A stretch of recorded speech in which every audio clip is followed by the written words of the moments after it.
పెట్టే బదులు మన పిల్లలకి దేవుడి పేరు పెట్టుకోవటం ఎందుకు? 10 సార్లు భగవంతుని నామం ఉచ్చరించిన వాళ్ళం అవుతామని కదా భగవంతుని నామం పెట్టుకోవటం.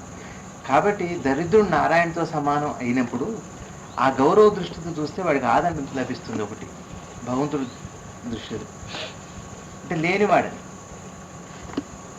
కాబట్టి అంటే అగౌరవపరచకుండా వాడిని భగవంతుడుగానే మీరు స్వీకరిస్తూ సేవ చేయమని చెప్పటం దరిద్ర నారాయణుడు అంటే. అదే నాకు అర్థం కాదు. నారాయణ అంటే లక్ష్మీపతి అంటే సిరికి ఎప్పుడు నివాసం ఉండే మనిషి కదా. అలాంటి వ్యక్తిని తీసుకొచ్చి దరిద్ర నారాయణ అని అంటంలో నారాయణ సేవ అని కూడా అంటారు కదా. నారాయణ సేవ అంటే ఇప్పుడు మీరు సేవ ఎవరికి చేస్తారు చెప్పండి? ఈశ్వరుడికే కదా, యోగ్యత ఉన్నవాడికే కదా. కాబట్టి ఇప్పుడు వాళ్ళ దరిద్రమే యోగ్యత అయింది, అందుకే నారాయణుడు అయ్యాడు. వాడికి లేకపోవటం నారాయణుడుగా మారాడు. సేవ అవసరమైంది కదా, సేవ అవసరమైంది కాబట్టి సేవ చేస్తున్నారు కాబట్టి అది వాడికే చెందుతుంది. మానవ సేవ మాధవ సేవ కాబట్టి ఈ లేకపోవటం అనేది మీకు సర్వీస్ కారణమైంది కాబట్టి నారాయణుడు అయ్యాడు. అంతేనా? ఫస్ట్ భగవంతుని పొందడానికి అర్హత ఏంటంటే అడగటమే.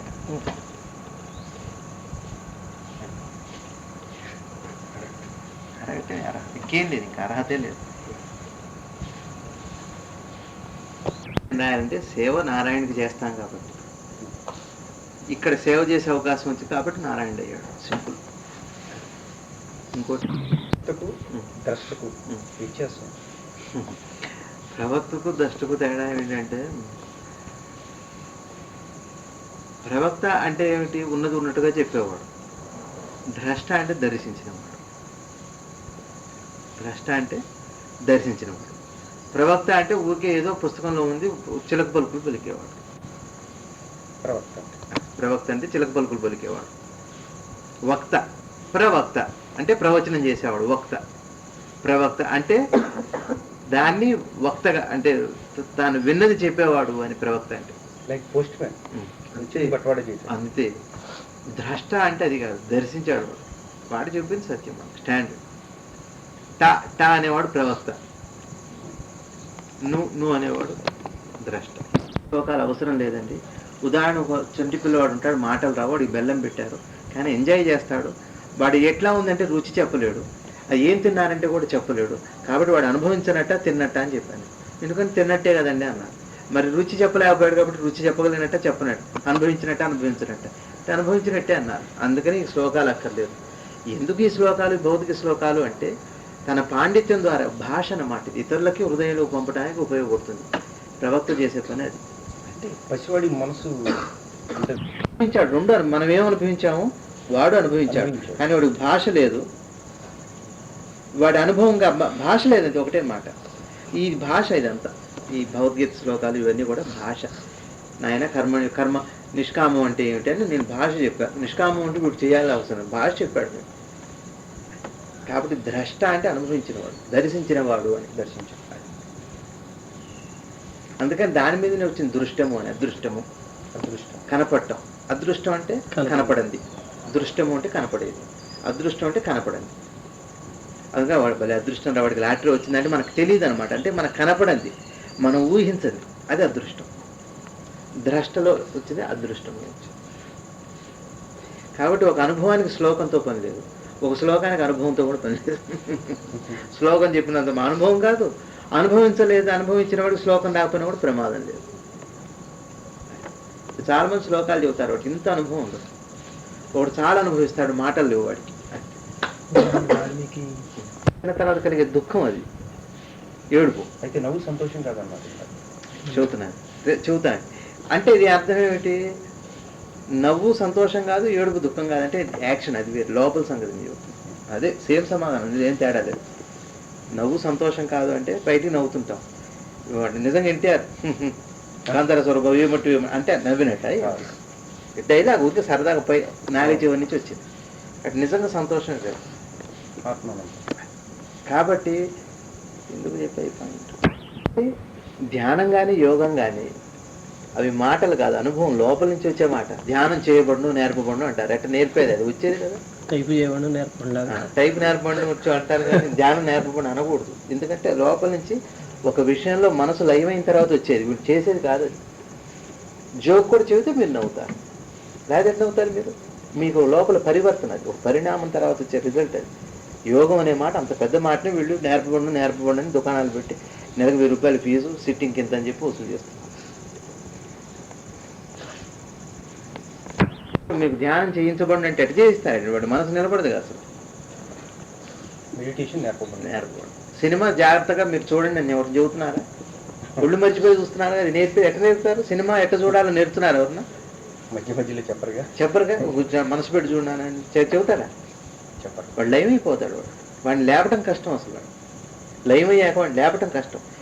ఇదే మనసు కదా అక్కడ కూడా. కాబట్టి దేవుడు ఎందుకు కూడా మీకు ఇష్టం ఏర్పడితే, అందుకని ఇష్టం లేకపోవడం కష్టం అని అన్నారు అమ్మ జిల్లేడు ముళ్ళమ్మ. ఇష్టం లేకపోవటమే కష్టం. ఇష్టం ఒకటి వస్తే ఇక కష్టమే లేదు. పూజ కష్టమే కదా అప్పుడు. ఇష్టం లేకనే ఇదంతా గొడవ. మనకి బయట ఏమో ఇక సినిమాలు కావాలి, బోళ్ళు పనులు ఉన్నాయి, మరి దేవుడి మీద ధ్యానం కోరమంటే ఎడపోతుంది. వదిలిపోతే అప్పుడే వస్తుంది. అది వచ్చేది ఉన్నదే, కొత్తదేం కాదు. ఇంకా శరణు పొందుదురు అట్టే వారికి ఫలితము నొసంగుతుంది. మానవులు అన్ని విధములా నా మార్గమే అనుసరిస్తారు. ఇది ఒకటి. అంటే వారు నన్ను శరణు పొందినట్లే వాళ్ళకి ఫలం ఇస్తాను. అంటే శరణు పొందినట్లే ఇస్తాను. అంటే అర్థం ఏంటంటే ఎంత అడిగానో అంత ఇస్తాను కాదు, ఎంత సరెండర్ అయ్యారో అంత ఫలం వస్తుంది అని అర్థం. రిజల్ట్. మన ఇంటికి వస్తారు, పెళ్ళిళ్ళకి వస్తున్నారు, అందరికి సమంగా బట్టలు పెడుతున్నావా? లేదు. అందరికి బట్టలే పెడుతున్నాం, కానీ సమంగా బట్టలు పెట్టాం. వాళ్ళలో ఉన్న ప్రేమను బట్టి వాడికి మర్యాద పెరుగుతుంటాం. ఆత్మీయత, అటాచ్మెంట్. ఒకరిని పిలిచి దగ్గరికి భోజనాన్ని తీసుకెళ్తాం, వాటితో ఉన్న అటాచ్మెంట్ని బట్టి. అంటే భగవంతుడికి మనం ఎంత సరెండర్ అయితే అంత అనుభవం పెరుగుతుంటాం. అది అంతేగాని ఆయనకు అసమానత లేదు. అంటే మన శరణాగతి మనకు ఫలం, కానీ ఆయన ఫలం ఇవ్వట్లేదు. జాగ్రత్తగా అర్థం చేసుకుంటాం. మన శరణాగతే మనకి ఫలం, మన కాన్సన్ట్రేషనే మనకి చదువు వస్తుంది. కానీ చదువుకి ఏం లేదు, వీడికి రావాలి వాడికి రాకూడదని చదువు పుస్తకం అని అనుకుంటుందండి. ఈ ప్రశ్న వీడికి రావాలి, ఈ ప్రశ్న రాకూడదు. మనం ఎంత శ్రద్ధ పెట్టామో మనకు ఆ ప్రశ్నలు అన్ని ప్రశ్నలు వస్తాయి. ఒకడు పేజీ బట్టి పడతాడు, ఒకడు 2 పేజీలు బట్టి పడతాడు. ఇది వాడి శ్రద్ధను బట్టి 2 పేజీలు వచ్చింది, వాడి శ్రద్ధ లేదు, ఒక లైనే వచ్చింది. అది క్లారిటీ. కామ్య కర్మల ఫలము కోరుచు దేవతలను పూజించు అట్టి వారు తమ కామ్య కర్మలను తగిన ఫలము ప్రపంచమునే పొందుతారు. అంతే. మానవులు అంటే అర్థం ఏమిటి? ఎక్కడ కావాల్సిన అక్కడ పొందటమే. కానీ వీళ్ళు ఏమంటున్నారు, ఇందాక అదే చెప్పాను నేను, పూజ వల్ల పుణ్యం వస్తుంది, ధ్యానం వల్ల ముక్తి వస్తుంది. పూజ చేస్తూ ముక్తి అడుగుతున్నారు వీళ్ళు, వచ్చిన చావే. ఇక్కడ ఇది కావాలి, అక్కడ అది కావాలంటున్నారు. నాకు ముక్తి కావాలి స్వామి, ఇదంతా గొడవద్దు అంటున్నారు. ఎట్లా? ఏవో ఒక అమ్మాయిని ప్రేమిస్తానంటాడు, పెళ్లి చేసుకుంటా అంటాడు, పెళ్లి కాదు. పెళ్లి కాకపోయేటప్పటికి మొక్కులన్నీ మొక్కుంటాడు, నాకు పెళ్లి కాలేదు కాబట్టి మరి భగవంతుని ద్వేషిస్తానంటాడు. అప్పుడు ఏం చేస్తున్నాడు? ఇంకా నాకు వద్దు, మరణమే కావాలి, నాకు ముక్తి కావాలి, ఇంకా నాకు మళ్ళీ జన్మ వద్దు. ఏమంటున్నాడు? ఈ అమ్మాయిని ప్రేమించాడు, పెళ్లి కాలేదు కాబట్టి నాకు ఇంకొద్దు, నాకు ముక్తి కావాలి స్వామి. విసుగెత్తిపోయా, ప్రేమించి ఒక్క పిల్ల కూడా నాకు కనీసం ఇష్టపడలేదు కాబట్టి నేను బావిలో దూకి చచ్చిపోతా, నాకు ముక్తిని ఇవ్వంటాడు. ఎట్టిస్తాడు? కామ్య కర్మలు ఇస్తాడు. ఇక్కడ దొరికేవి కామ్య కర్మలు, ముక్తి అక్కడిది. ముక్తికి మనసుకు సంబంధించింది, పుణ్యం భౌతికానికి సంబంధించింది. నువ్వు పూజలు చేసావో పుణ్యం వస్తుంది, ధ్యానం చేసావో ముక్తి వస్తుంది, నీ ఇష్టం. కామ్యకర్మల అనుభవాలు అంటే ఇవన్నీ అన్నమాట. ఇది కోరి పూజ చేస్తే అదే వస్తుంది, ముక్తి రాదు. మా అమ్మాయి పెళ్లి కావాలని చెప్పి 40 రోజులు ఉపవాసం ఉన్నాడు అనుకోండి, పెళ్లి అయిపోతుంది. ఈ 40 రోజుల ఉపవాసాన్ని రేపు నాకు ముక్తి కావాలంటే ఇవ్వడు. అయితే ఈ జన్మలోనే ఆ కామ్యకర్మల యొక్క ఫలాన్ని పొందొచ్చు అన్నమాట. పొందుతారు. ఈ జన్మ కాకపోయినా ఎప్పటికోకపోయినా తీరకపోతుంది. భార్యని అడుగుతాం, గోంగూర పచ్చడి కావాలి, 2 రోజులకైనా చేసి పెడుతుంది. ఎప్పుడు చేయాలి? ఎక్కడ ఉంది? సీజన్ కావాలి కదా, ఫలితం గ్యారెంటీ. ఇప్పుడు సినిమా చూస్తాం, వాణిశ్రీకి కృష్ణ పూలు తీసుకొచ్చాడు, మల్లెపూలు. నాకు ఎట్లా ఒకటి వాళ్ళ రాత్రి మల్లెపూలు కావాలంటే సీజనే కాదు, ఎక్కడి నుంచి తెచ్చిస్తాడు? నెక్స్ట్ ఎండాకాలం కొని పెడతానే అంటాడు. సినిమాలు అంటే అన్సీజనల్గా తెచ్చిస్తాడు, అది ఏ సీజన్లో తీసిందో అట్లా ఉంటుంది. దాన్ని ఇప్పుడు చూడండి, తమాషా ఏంటంటే సినిమాదేమో సీజన్లో తీసిన సినిమాని అన్సీజన్లో చూసి అడుగుతున్నాడు. ఇది అంతే, మళ్ళీ సీజన్ వచ్చేంత వరకు ఈశ్వరుడు ఆగాల్సిందే. అది సీజన్ అంటే పుణ్యం అనమాట, పుణ్యమే సీజన్. అది చేస్తుంది, అదే కరెంటు లైట్గా పనిచేస్తుంది, అదే కరెంటు వెల్డింగ్గా పనిచేస్తుంది. కరెంటు కారణమైంది ఇన్నిటికి, కానీ కరెంటు కరెక్ట్గా జాగ్రత్తగా అర్థం. కరెంటుని ఎట్లా బ్లేమ్ చేస్తారు మీరు? నువ్వు ఉపయోగించుకున్నావు అట్లా, ఇక్కడ వెల్డింగ్గా ఉపయోగించుకున్నావు, అక్కడ ఎక్స్రేగా ఉపయోగించుకున్నావు, అక్కడ లైట్గా ఉపయోగించుకున్నావు. కరెంటును బ్లేమ్ వినియోగించుకున్న వాళ్ళ దోషం. కానీ అట్లా అంటే తానే కారణమైన కర్త తాను కాదు అని తెలుసుకో. అందుకే అకర్త ఏంటి? కర్తను నేనే. ఆ కర్తను కూడా నేను వాళ్ళ చేత ఏర్పడే 4 గుణాలు అనుభవాలు. అంటే ఏమిటి? సత్వానికి తానే కారణమయ్యాడు, రజోగుణానికి తానే కారణమయ్యాడు, తమో గుణానికి తానే. అంటే అర్థం ఏంటి? ఉదాహరణకి ఒక కడ్డీ ఉంది, కడ్డీని కాలుస్తాం. ఈ కడ్డీ ఉండమట్టేగా అది కాలటానికి అవకాశం ఉంది. ఏమండి? వస్తువు ఆధారం లేకపోతే దానికి లక్షణాలు ఎట్లా వస్తాయి? భూమి లేకపోతే విత్తు ఎట్లా చెట్టు అవుతుంది? కానీ చెట్టు రావటానికి భూమి కారణమే, కానీ ఆ చెట్టు రావడానికి తాను కారణం ఎట్టయితుంది? అన్ని చెట్లకి తానే కారణమైంది. ఈ చెట్టుకు నువ్వే కారణం అంటాను, నువ్వు వేసావు కాబట్టి అది వచ్చింది. కాబట్టి అన్నిటికీ ఆధారమైన ఆత్మ చైతన్యాన్ని నేనే. కాబట్టి అట్లా కర్తను కానీ, లేకపోతే ఆ కర్తను నేనే అనుకోనమంటే దీనికి ఆధారం నేనే అనుకోను అని తానే అన్నట్టుగా కనపడుతుంది. 2 కారణం తానే కానీ తాను కాదు కారణం. సినిమా చూడటానికి కలజోడు చూడలేము, కలజోడు లేకపోతే చూడలేము. మనం ఒక సినిమా చూసాం, ఆ సినిమాలో ఒకటి చూడకూడని సీన్ ఉంది, ఒకటేమో చూసే సీన్ ఉంది. ఈ కలజోడు ద్వారా మనం చూడగలిగాం. కలజోడుని బ్లేమ్ చేయొచ్చు. ఇప్పుడు మనం చూడకూడని సీన్ ఒకటి చూసాం, చూడవలసిన సీన్ ఒకటి చూసాం. ఈ రెండింటికి కలజోడు ఎంతవరకు కారణం? కలజోడే కారణం నేను చూడటానికి, కానీ కలజోడే కారణంగా చూడకపోవటం మీ ఇష్టం. చూడగలగటానికి అది కారణం, కానీ చూడాల్సిన దానికి కంపల్సరీ కాదు అది. అట్లా అనమాట. 3 గుణాలకి నేనే. నీ ఇష్టం. సత్వగుణంలో ఉంటావు, రజోగుణంలో ఉంటావు, తమో గుణంలో ఉంటావు, అది నీ ఇష్టం. డిసైడింగ్ ఫ్యాక్టర్ అట్లా కలజోడులాగా. ఈ కలజోడిది మీకు బాగా అర్థమైంది. గడియారం ఉంది, ఒకడేమో హత్య చేయడానికి ముహూర్తం పెట్టుకున్నాడు, ఒకడు పెళ్లి చేయడానికి ముహూర్తం పెట్టుకున్నాడు, ఒకడు చదువుకోవడానికి ముహూర్తం పెట్టుకున్నాడు. ఈ గడియారం ఫాల్ట్ కాదు. టైం అది కాలం చెబుతూనే ఉంటుంది, నువ్వు ఎట్లా డిసైడ్ చేసుకుంటావు? అది అట్లా. కృష్ణ ఆధారమైన వాడిని నేను. ఇవాళ రాత్రి 12 గంటలకు నేను దొంగతనం చేద్దాం అనుకున్నాడు, వాడు బాంబు పెడదాం అనుకున్నాడు. ఈ గడియారం కారణం కాదు అది. ఈ టైం నువ్వు అట్లా వినియోగించుకోవటం నీది లోపం. ఇప్పుడు అర్థమైందా? ఇదే ఆధారం. ఇప్పుడు గడియారం లేదు, వాడు 12 బాంబు పెడతాడు, ఎగ్జాక్ట్ టైం ఎట్లా ఫిక్స్ చేస్తాడు? అది అంత ఆధారమైంది, కానీ దాంట్లో దోషం లేదు. మనం ఏం చేస్తున్నాం? అన్ని ఇతరుల మీద దోషాన్ని ఆపాదిస్తున్నాం. అట్లా అనొద్దు, భగవంతుని అనొద్దు. దొంగ చేసేవాళ్ళు చైతన్యం ఉంది, పందిలో చైతన్యం ఉంది, హత్య చేసేవాళ్ళు ఉంది, పూజారిలో ఉంది, యోగిలో అదే చైతన్యం ఉంది. అన్నిటికీ అదే చైతన్యం, కానీ వీడు వినియోగించుకోవడంలో కాదు. అది అర్జున అంటున్నాడు. సత్యంగా ఉన్న పురుషుల మాటలు తప్పకుండా గౌరవించాలి. గౌరవిస్తూ దాన్ని ఎప్పుడైతే వింటామో అనుమానం రాదు, ఇది చేయాలి, ఏం చేయకూడదు అనేది. ఎందుకంటే అది తెలుస్తుంది మనకి. పెద్దలు చెప్పిన మాట, నాయన రాత్రిపూట జగ్గేవాడ బస్ స్టాండ్ నుంచి ఒక్కడు నడవద్దు అనే అనుభవంతో 10 మంది దెబ్బలు తినవాళ్ళు చెప్పారు. కాబట్టి నడవకుండా ఉంటే మంచిది. ఏది చూద్దాం ఏం జరుగుతుందో అది నీ ఇష్టం. కాబట్టి ఆ నడిచేటప్పుడు ధర్మంగా నీ స్వధర్మాన్ని చేస్తే బాగుంది. అర్ధరాత్రి 10 పోలీసులు తిరగవలను ఆ బజార్లో అంటే, లేదు ఇట్లా తిరుగుతున్నారు కాబట్టి ఒక పౌరుడుగా నేను తిరగనంటానికి వీలు. నీ ధర్మం నువ్వు చేయాల్సింది. అర్థమైంది? ప్రిన్సిపల్ రాంగ్ అప్లికేషన్ అంటారు. Right principle wrong application. Social ధర్మం వాడి ఉన్న ఆలోచన గొప్పదే, కానీ అప్లికేషన్ రాంగ్ అయింది. నాన్న ఏమన్నాడు? నాన్న జేబులు ఎప్పుడన్నా ఉంటే డబ్బులు తప్పకుండా ఎవరు కొంత ఇవ్వు. ఇది ప్రిన్సిపల్, ధర్మం, ఓ సూత్రం. నీ దగ్గర ఏమైనా ఉంటే దానం చేయాలి. ఫీజు కట్టి మనం 100 రూపాయలు ఇస్తే ఎక్కడో కష్టపడి వాడి తలా 10 రూపాయలు ఇచ్చుకుంటే 20 రూపాయలు ఇచ్చుకుంటే అంతా వెళ్ళిపోయాడు. Wrong application. ప్రిన్సిపల్ కరెక్టే, డబ్బులు ఇవ్వటం అనేది ప్రిన్సిపల్ కరెక్టే, కానీ నువ్వు 100 రూపాయలు ఫీజు కట్టమని ఇస్తే ఎవరో ఉన్నవాడు కట్టట్లేదట. వాడు సిగరెట్లు తాగి ఆగం చేసి ఏదో చేసి ఫీజు కట్టలేదు, వాడికి వీడు 100 రూపాయలు కట్టాడు ఫీజు. ప్రిన్సిపల్ కరెక్టే, డబ్బులు లేని వాడికి కట్టమని, కానీ వీడికి కట్టడం wrong application. Right principle wrong application. అది విహిత కర్మ. కాబట్టి పెద్దలు ఏం చేశారో చేసి వివేకవంతమైన లిఖితమైన పని చేయాలి. ఇది కంటిన్యూషన్.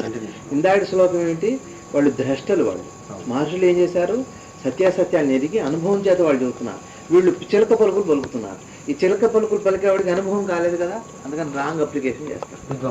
ఇగో కృష్ణుడు గొప్పవాడు, చూడండి నేను కృష్ణుడినే దైవం నమ్మానా లేదా అట. అసలు ఏం చూడండి, కృష్ణుడు ఒక్కడే అన్ని ఇవ్వగలని నమ్మావా లేదా అంట.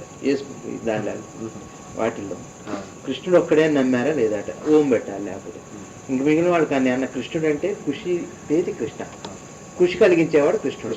మీకు షిరిడి సాయిబాబా ఆరాధించడం చేత మీకు ఖుషి కలిగింది అనుకోండి, సంతోషంగా, అదే కృష్ణుడు అని చెప్పాను.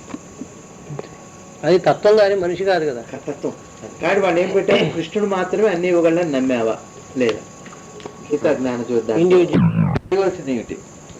అకర్మ అంటే అసలు చేయకూడదు ఏమిటి? నిశ్చిత కర్మ అంటే అసలు చేయకుండా ఉండడం.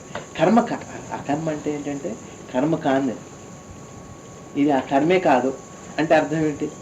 ఇప్పుడు ఉదాహరణకి మీరు కూరగాయలు తీసుకెళ్తున్నారు మీ ఇంటికి, చాలా క్యాజువల్గా తీసుకెళ్తారు.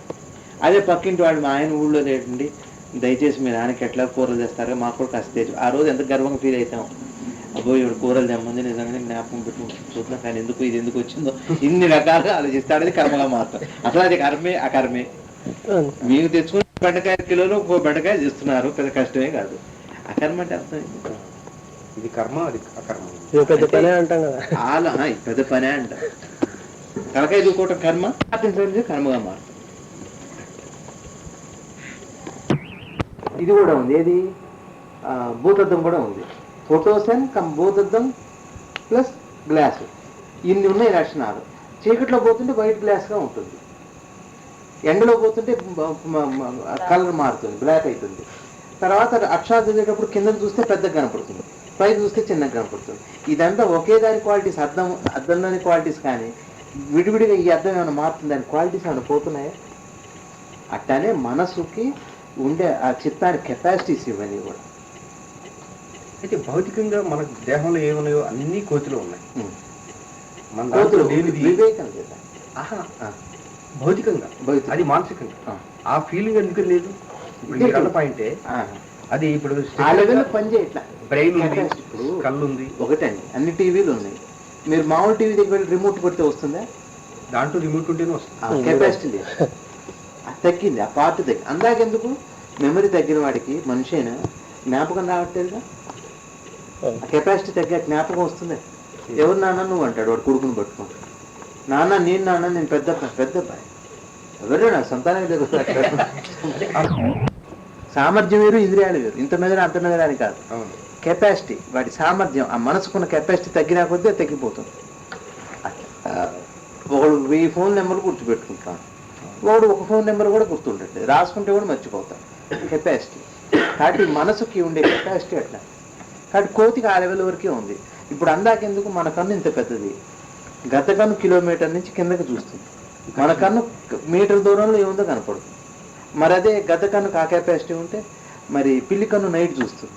మరి మనిషికి ఉండాలిగా, నైట్ చూడలేడే, పిల్లి నైట్ కూడా చూస్తుంది. మరి ఏం కెపాసిటీ అది? అట్లా అరేంజ్మెంట్ అనమాట.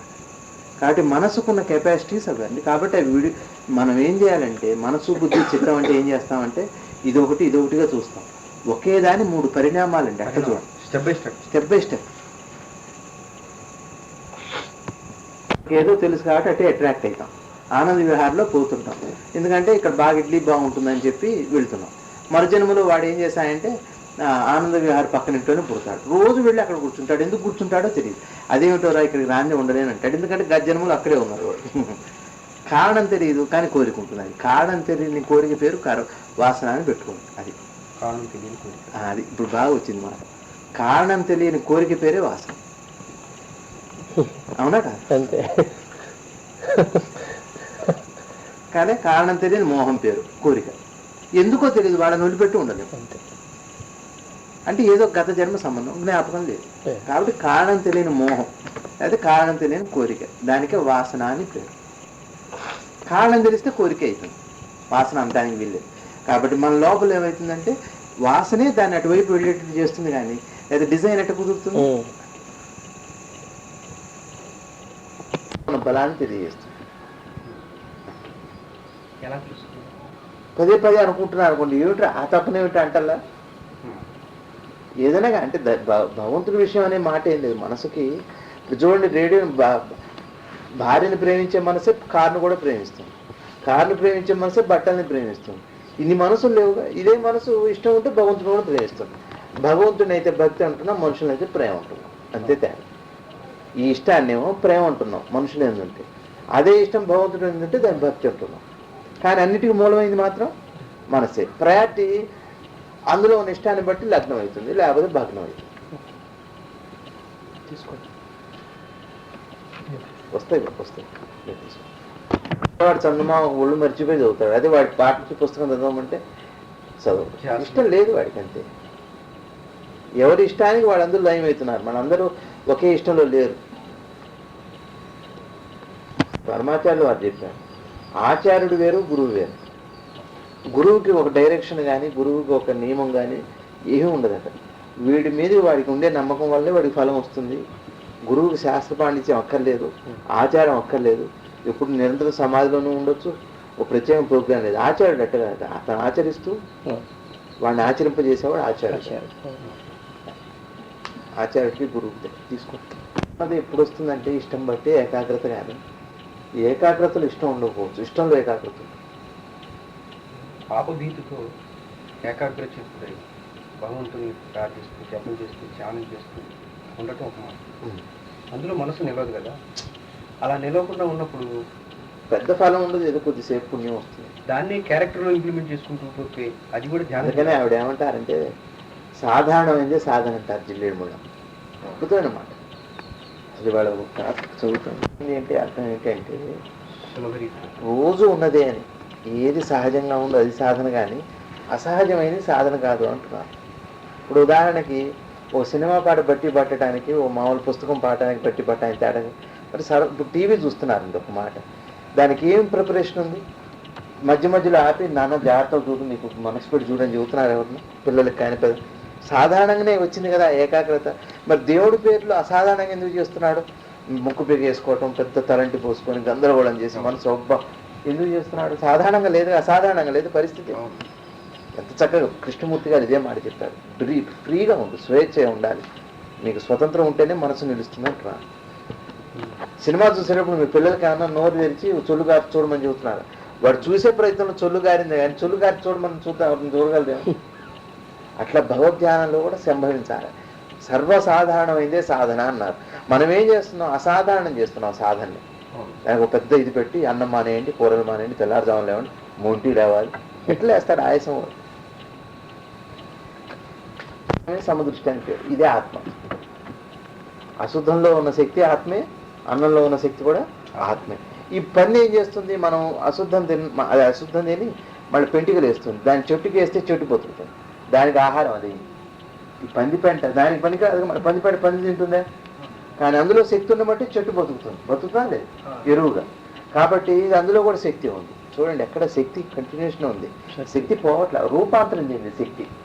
అన్నం అశుద్ధమైంది, అశుద్ధం ఎరువైంది.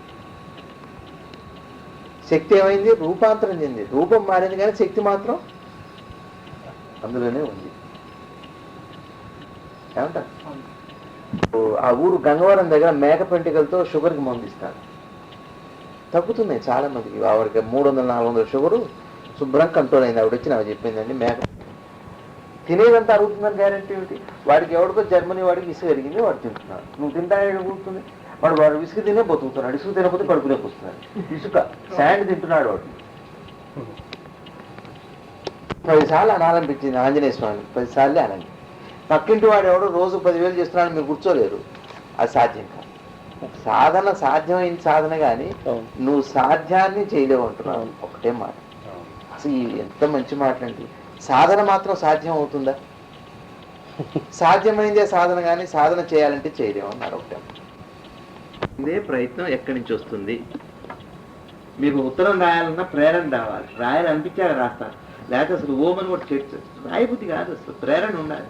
కాబట్టి ఇక్కడ చెప్పే సూక్ష్మం ఏమిటంటే, నీ చేత భగవంతుడు ప్రేరణ కలిగించి నీ చేత చేయిస్తాడు, అప్పుడు నీకు సాధన అవుతుంది. కానీ ఈలోపు ఇమిటేట్ చేసేది సాధన కాదు. నీకెంత సాధ్యం, ఒక పువ్వు పెట్టడం వస్తే ఒక పువ్వే పెట్టి దండం పెట్టు సార్. నేను ఈ మధ్య ఎవరికో చెప్పాను, పెట్టి పువ్వు పెట్టండి సార్, పెద్ద సాధన చేయదు. ఎదురు చూపు కూడా వద్దంటున్నారు. మన అది కూడా ఎప్పుడు ఇది ఇచ్చింది అది ఇస్తున్నట్టు. ఈ పువ్వు పెట్టాలనిపించిన శక్తి రేపు ఇంకో గంట సేపు చేయించే శక్తి కూడా అదే ఇస్తుంది, లేకపోతే క్లాష్ అనమాట. దుఃఖపడుతున్నారుగా, ఏమంటే నేను 40 రోజుల నుంచి చేస్తున్నా, నాకు ఇంతవరకు ఒక అనుభవం కాలేదు, 40 ఏళ్ళ నుంచి చేస్తున్నాను. ఆయన బండి మీద ఊగిపోయాడు ఆ రోజున, ఆయన సభలో, బిచ్చమయ్య గురుజీ గారి సభలో పోతున్నారు విజయవాడ. మీకేం ఎవరు పక్కన మాట్లాడేవాళ్ళు లేరు, చేతిలో పుస్తకం లేదు, కళ్ళు మూసుకున్నారు, చేసుకుంటూ వెళ్ళండి, ఈ ఇచ్చిన అవకాశమే సాధన అంటున్నారు. మనం ఏం చేస్తున్నాం? నాకు టైం దొరకట్లేదు, దేవుడి దగ్గర బాధపడుతున్నాం, దొరికిన టైంలో చేయట్లేదు. కాబట్టి అవకాశమే, ఎప్పుడు అవకాశం వస్తే అప్పుడు చేయండి అన్నారు. ఎంత అద్భుతమైన మాట. మా సూర్యాపేట వారికి మనం ఎవరికో బట్టలు పెడతాం, పెట్టి వాళ్ళు సంతోషపడ్డారని మనమే అనుకుంటాం. పడ్డారు లేదు మనకేం తెలుస్తుంది, రెండు అనుకునేది మన మనసు. వచ్చిన సార్ ఏంటంటే వాళ్ళు సంతోషపడతారని పెడతాం, పెట్టి సంతోషపడ్డారని అనుకుంటాం, అని సంతోషపడతాం. ఒకే తాలూకా 3 స్పందనలు. అవునా కాదు? వాళ్ళని అడుగుతాను ఏమంటే సంతోషపడ్డారని, ఊరికే అంటారు పడ్డామని. నిజం నేను అడుగు.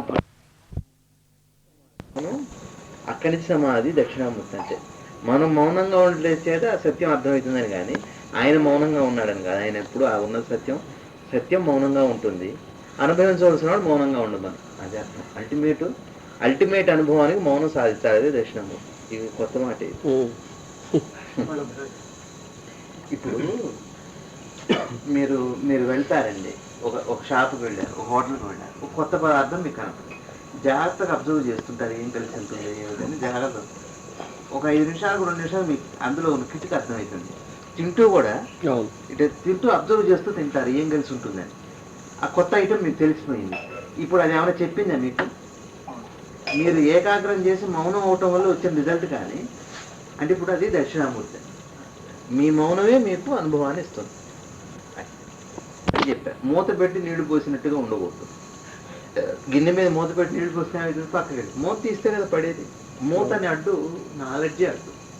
మౌనంగా ఉండాలి. అల్టిమేట్ మౌనం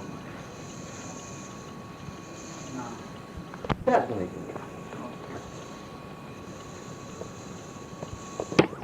మనకు తెలిసిందే మనకు తెలియటం కాదు కదా. మీకు తెలిసినంత తెలియంది, కానీ తెలిసినంత తెలిసే ఉంది. తెలియని దానికి తెలిసింది పనికిరాదు. కాబట్టి తెలియకుండా తెలిసిన దాంట్లో వెళ్ళిపోతుంటే తెలుస్తుంటుంది. అట్ట తెలిసిన దాంట్లో చూస్తే మీకు అర్థం కాదు.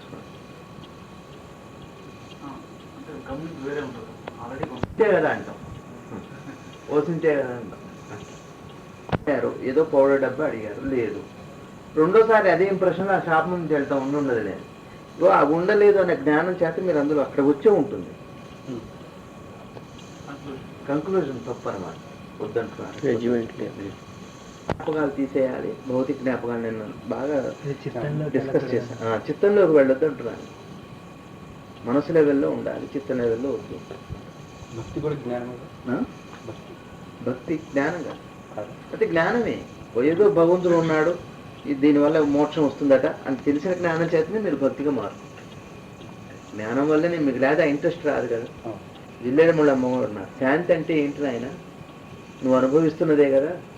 మళ్ళీ దాన్ని అంతగా శాంతి ఎట్ట తెలుస్తుందో అన్నట్ట ఒక ఆయన భక్తుడు అమ్మని. శాంతి ఎట్ట తెలుస్తుందో అన్నారు. నీకు ఎప్పుడు అశాంతి కలిగినప్పుడు శాంతి అంటే ఏమిటో తెలుస్తుంది అన్నారు. కలిగితే శాంతి ఏమిటో తెలుస్తుంది. తెలిసిందే నీకు. అదే కృష్ణమూర్తి గారిని కూడా ఒక ఆయన ఎవరో వెళ్ళి, శాంతి అంటే నాకు పూర్తి శాంతి అర్థం కాలేదన్నారు. శాంతిలో పూర్తి సగం లేదు. నువ్వు అనుభవించి నువ్వు పూర్తిగా దాన్ని సాధించలేకపోయావు, కానీ నువ్వు ఒక తెలిసిందేగా నువ్వు వెతుకుతావు, తెలియని ఎట్లా వెతుకుతావు అన్నారు. కాబట్టి వెతకలేదు. కాబట్టి శాంతి ఏమిటో నీకు తెలిసింది. ఇంకా పూర్తిగా తెలియటం ఏంటో అంటున్నారు. ఈ ప్రశ్న ఇంకా అనుభవిస్తున్నాను. ఇంకా పూర్తిగా తెలియటం అనే చోట అశాంతి అయిపోయింది.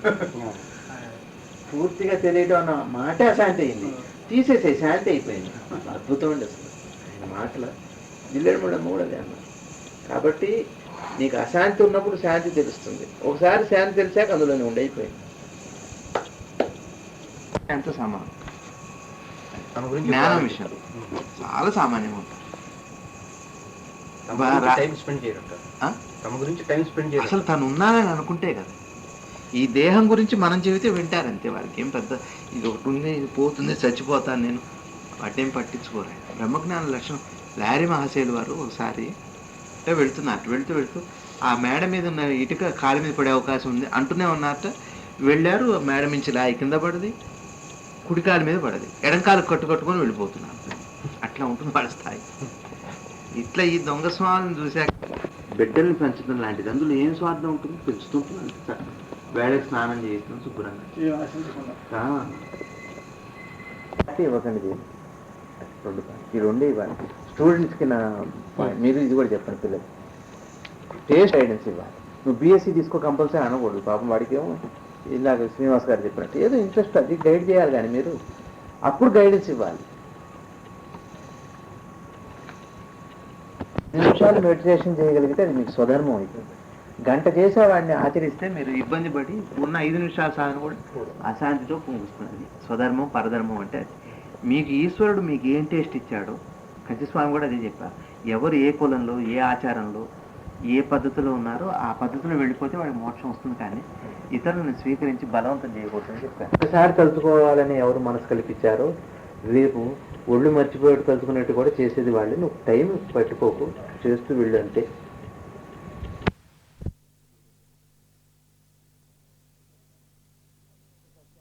నేననే ఒక సత్యాన్ని నమ్మితే పురుషార్థం ఉంది. ఆ ఒక్కదాన్ని పట్టుకో, నీకు ఇన్ని అర్థాలు అన్ని అర్థమైతే. సర్వధర్మాలు వదిలిపెట్టమంటే నువ్వు ఏ ధర్మం చేయొద్దనిక. ఇన్ని ధర్మాలని ప్రత్యేకంగా వెతికి చూడక్కర్లేదు. ఒక సత్యం చాలు, నీకు అన్ని ధర్మాలు గోచనం అయితే. ఆ ఒక సత్యమే భగవంతుడు. పాజిటివ్ థింకింగ్ ఉన్నాయనుకోండి. ధర్మం అంటే సమాజాన్ని బట్టి పోవడం లేకపోతే వ్యక్తిగతంగా 2 రకాలు ఉంటాయి కదండి. అనుసరించడం ప్రయోజనం అయితే ఒక్కటే నేను ఒకటి చెబుతున్నా. 2 రకాలుగా ఉండదు కదా. ఏది వ్యక్తి సమిష్టి ఎందుకు ఉండదు? వ్యక్తిగతంగా మీకుండే ధర్మాలు మీకుంటాయి. నేను ఒక మాట చెబుతున్నాను. ఎవరైనా నీ దగ్గర నుంచి ఏం తీసుకెళ్ళినా పర్లేదు అని అన్నారు అనుకోండి. వాడు వచ్చి భార్యను కూడా నేను తీసుకెళ్ళిపోతున్నా అంటాడు. ఇప్పుడు ఏం చేస్తాడు వాడు సంసారంలో? మరి ఆ ధర్మం ఏమిటప్పుడు? అప్పుడు మీకేం ఉండని ఒంటి మీద కూడా లాక్కెళ్ళిపోతాను అంటే తన పోషణార్థం ఏవైతే ఉండగా, అందుకనే అపాత దానం చేయకూడదు అంటున్నారు.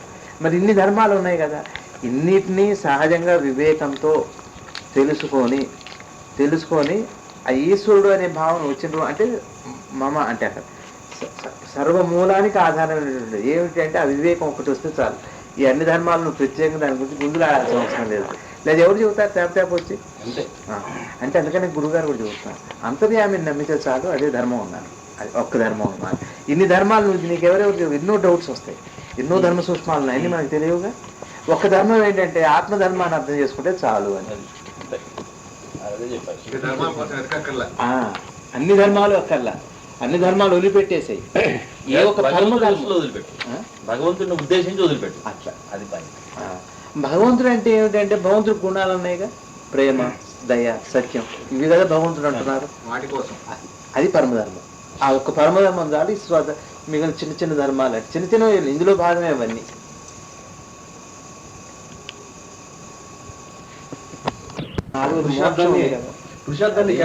ఏం చేశారంటే కలుస్తాయి నదులంతా వెళ్ళి సముద్రంలో కలిసినట్టుగా ఈ అన్ని ధర్మాలు. ఒక మాట చెబుతాండి, ఈ అన్ని ధర్మాలు దేనికోసం చెప్పండి? జీవితం కోసం. జీవితం పరమార్థం మోక్షమే. అంటే అది ఒక్కటే పట్టుకో బాబు, ఇవన్నీ అక్కర్లేదని అనుకోండి. అన్నీ అప్పుడైతే అర్థమవుతుందిగా. ఇప్పుడు జబ్బు ఉందండి, జబ్బుకు మాత్ర వేసుకోవచ్చు, పసరు తాగొచ్చు, టానిక్ వేసుకోవచ్చు, ఇంజక్షన్ చేయించుకోవచ్చు, వాసన చూడొచ్చు, మరి పేరు వినొచ్చు. కొన్నిటికి పేరు వింటే కూడా తగ్గిపోతాయి. పేరు వింటే తగ్గుతాయా అంటే ఉన్నాయి. అది అంటే మంత్రం ఉంది, స్మరణ చేతనే పోతుంది. ఇట్లా అనేక రకాలుగా జబ్బు తగ్గుతుంది. వీటన్నిటి లక్ష్యం ఏమిటి? తగ్గటాన్ని చూడు, కానీ ఇవన్నీ వెతకొద్దు. ఇది బాగా పనిచేస్తుందా, దీని ధర్మం ఏంటి, దీని గుణం ఏంటి, అది కాదు. నీకు తగ్గుతుందా లేదు. దీని పరమ లక్ష్యం ఏదైతే ఉందో అది పరమధర్మం అండి. ఈ అన్ని ధర్మాలు కలిసి తీసుకెళ్ళేటువంటి ముఖ్య సెంటర్ పాయింట్ ఏదో అది ఒక్కటి చూడనా అన్న, నీకు ఇవన్నీ పని లేదు అని అర్థం. కార్తీక మాసంలో దీపాలను చేయటం వల్లే పుణ్యం. అంటే ఇప్పుడు వీడి ఆర్తికి ఫలం కానీ విషయానికి ఫలం లేదు. ఇప్పుడు మనం కూడా నిన్న మిమ్మల్ని మనం ఎంత వీడి ఆర్తితో చేస్తున్నాడో లాస్ట్. అందుకనే ఇక్కడ చెప్పొచ్చేది ఏంటంటే భగవద్గీతలు కృష్ణుడు ఏం చెబుతున్నాయంటే అన్ని కర్మలకి బంధమే బంధమైంది, కర్మకి హేతువు బంధమే కదా. వీడు మనసు తీవ్రంగా కోరుకుంటే అదే కర్మగా మారుతుంది. కాబట్టి వీడు చివరి తపన ఏదో అనుకుంటున్నాడు కదా, ఆ తపనే దాన్ని బంధించింది, మిగిలినవన్నీ పోతాయి అట్లా. కాబట్టి లాస్ట్ టైంలో ఏదైతే తీవ్రంగా ఉంటాడో అది వాడిని బంధిస్తుంది. దానికి వాడిని సంబంధంలోకి తీసుకోవాలి. మనసు లక్షణం అదనమాట. కాబట్టి అటు తీసుకుంటాం. అట్లా చూడండి, 100 ప్రశ్నలు చదువుతున్నారు, 101వ ప్రశ్న రాలేదన్న భయం 100 ప్రశ్నలు మర్చిపోయేది చేసింది. ఈ ఒక బలం 100 ప్రశ్నల జ్ఞాపకాన్ని కూడా తీసేసింది. ఏమంటారు? అట్లానే ఈ లాస్ట్లో వీడు పడి దాని మీద ఉండే తపన దానికి అతుక్కునేట్టుగా చేసింది, కానీ ఈ నిమ్మకాయ ఉసిరికాయ వెలిగించటం, చెట్టు కింద పూజలు చేయటం కాదు. ఈ తీవ్ర తపన ఏదో ఉందని బంధిస్తుంది, దాంతో అతికేట్టుగా చేస్తుంది విషయం. సంబంధం ఏర్పడదు కదా. వాల్ పోస్టరు అసలు సినిమా కాదు. సినిమాలో వాల్ పోస్టర్ పనికిరా. చూస్తే కదా వెళ్ళేది, ఇది చూస్తే కదా అది వెళ్ళేది. ఈ చిన్న అటు తెలకే ఎప్పుడే వాడిని అటు తీసుకెళ్ళేది. వాల్ పోస్టరే మెయిన్ అసలు సినిమాకి ప్రాణంగా ఉంది. బంధం ఏంటంటే ఉసిరికాయ ఎట్లాంటిది కారణమైంది. ఇప్పుడు మీకు అర్థమైందండి సర్వధర్మాన్ని పరిచయం అంటే అర్థం ఏంటి అంటే, చివరికి ఎందుకోసం అయితే మనం ఇదంతా చేస్తున్నాము దాన్ని పూర్ణంగా అర్థం చేసుకో, నీకు వీటితో పనే లేదు. అనేకం ఉన్నాయి. భార్యతో ఎట్టుండాలి, పిల్లలతో ఎట్టుండాలి, జీవితం అంతా అందులోనే ఉంది, ఈ ఒక ధర్మంలోనే. చాలా అందుకని దానికి అంత ఇంపార్టెన్స్ వచ్చింది. ఇది అని వివరించాలి. ముందు ఏం చేశాడు, అన్ని అధ్యాయాలు చేసి ఒక చోట జ్ఞానయోగం, రాజయోగం, భక్తి యోగం, తర్వాత కర్మయోగం, ఇట్లా అనేక అధ్యాయాలు చెబుతూ చెప్పి ఇంత గొడవ ఎందుకు నాన్న, ఇవన్నీ కలిసి పరమలక్ష్యమైనటువంటి మోక్షమో లేకపోతే ముక్తో ఇంకేదన్నాను, దీనికోసం కావాల్సినటువంటిది శరణాగతిని కూడా ఒక చోట చెబుతున్నాడు. ఉన్నదంతా నేనేం చెబుతున్నాడు. ఇన్ని మాటల సారాంశం కలిపి ఆ ఒక్క ధర్మంలో ఇంత చుట్టుకొని ఉంది అని. అంటే ప్రతిదానికి కేంద్ర బిందువు లేకుండా ఏది లేదు. చూడండి, మీరు ఏదైనా చెప్పండి, కేంద్ర బిందువు లేకుండా ఏదైనా ఉందా? అందుకని జిల్లేడు మళ్ళీ ఇది ఈ మాట సరిపోతుంది. నాన్న ఏ రుచి అయినా అన్నం కోసమే కదా అండి, ఏ కూర రుచి అయినా అన్నం కోసమే కదా. ఇగో అది ఇప్పుడు మనం అన్నం కోసమే కదా అని అనుకునేటప్పుడైతే అప్పుడు ఏదైనా యాక్సెప్ట్ చేయటం మొదలు పెడతాడు. అట్టగాక చింతకాకపోతే ఇది వేరు అది వేరు ఇది వేరు అంటూ మొదలు పెట్టాయంటే విడిపోతూనే ఉంటాడు. ద్వంద్వభావం ఉండకూడదు అంటారు.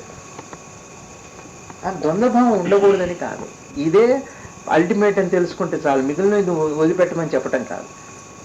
అప్పుడు ఏంటి, వీడు భయం వేస్తుంది కదండి. ఒక్కొక్క చోట మనం ఇప్పుడు నిత్య జీవితంలో ఎన్నో మన అనుమానాలు పీడించట్ల. ఒక చోట అబద్ధం ఆడుతున్నాం అవసరంగా అనవసరంగానో, మరి ఇంకో చోట నిజం చెప్పాల్సి వస్తుంది, మరి నిజమా కాదా, మరి ఇట్లాంటివన్నీ ఎన్నో. ఒక ఆయన ఓ మహర్షి ఒక జింక్ వచ్చిందట, ఆయన వెనక్కి వెళ్ళిపోయింది. వేటగాడు వచ్చాడు, జింక్ వచ్చిందా అని అడిగాడు. జింక్ వచ్చిందా అని అడిగితే అదేమో సరేని అడిగింది. చూశాడు. మరి ఆ వేటగాడికి ఏం చెప్పాలి, ఒకటే చెప్పాట. ఒకసారి నోరు తెచ్చి నేను మౌనంలో ఉన్నాను, నేను చూసిన కళ్ళు చెప్పలేదు, చెప్పే నోరు చూడలేదని ఊరుకున్నట్టు అంతే ఉన్నాడు, వెళ్ళిపోయాడు.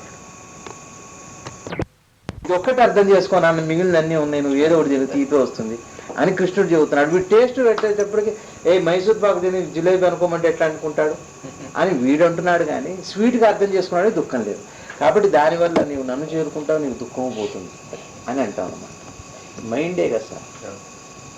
ఇప్పుడు జబ్బు చేసి కోమాలు ఉన్నవాడికి మజ్జిగ నీళ్ళు వేస్తున్నారు, వేపరసం పోస్తున్నారు, టానిక్ వేస్తున్నారు, ఏమి తెలియట్లే వాడికి. లేచాక అప్పుడు ఉడతాడు, నాకు కాస్త కొద్దిగా ఆవకాయ తినాలని అంటాడు. ఇన్నాళ్ళు ఎట్ట బతికాడు వాడు. మనసు లేనంత మాత్రం మనుగడు లేదనుకోకూడదు. మనుగడికి మనసే అవసరమని కాదు, ఇది జరుగుతూనే ఉంటుంది జీవితం. చెట్టు ఎట్ట ఎదిగింది అంటాడు రజనీష్, స్టార్స్ ఎట్ట కదులుతున్నాయన్నారు, భూమి ఎట్ట పెరుగు, ఇదంతా నీ మైండ్ పెడితేనే అయిందా, జరుగుతుంది అంతే. అట్లా ఇప్పుడు మీకు క్లియర్ అయిందా? సర్వధర్మాన్ పరిజంతి మామేకం అంటే, మామేకం అంటే ఇందులో మమైక్యమే ఉన్నటువంటిది. ఏదైతే అన్నిటి కలిసి అందులోనే ఉందో దాన్నే పట్టుకోమని అర్థం. అంటే నేనేనే అంటే నేనేగా కలిసి ఉంది, ఇంతమంది జనం అనేది కూడా నేనేనే అంటాడుగా, సర్వనామం అనేది అందుకోసం. అందుకని కంచి పరమాచార్యులు వారు చెప్పారు, ప్రతి చోట సోదర సోదరి మండలాలు అంటున్నారు. ఎట్టయితారు, వీడి తల్లి వీడిదే, వాడి తల్లి వాడిదే, వాడి భార్య వాడే, వీడి భార్య వీడి భార్య వాడి భార్య కాదు కదా. ఎందుకన్నారంటే ఈ సృష్టి అంతా ఒకే తల్లి ఒకే తండ్రి నుంచి వచ్చిన సంతానం కాబట్టి ఆ మాట వర్తిస్తుంది, లేదా ఆ మాటకు అర్థమే లేదన్నారు కంచి స్వామి.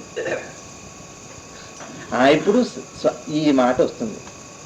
ఈ సృష్టి అంతటికి ఆధారం చూడండి, చెట్టు పెరిగింది, ఆ చెట్టు పెరిగింది, ఈ సృష్టి అంతా పెరిగే చెట్లన్నిటికీ నీళ్లే కారణం, నీళ్లు సూర్యరశ్మి.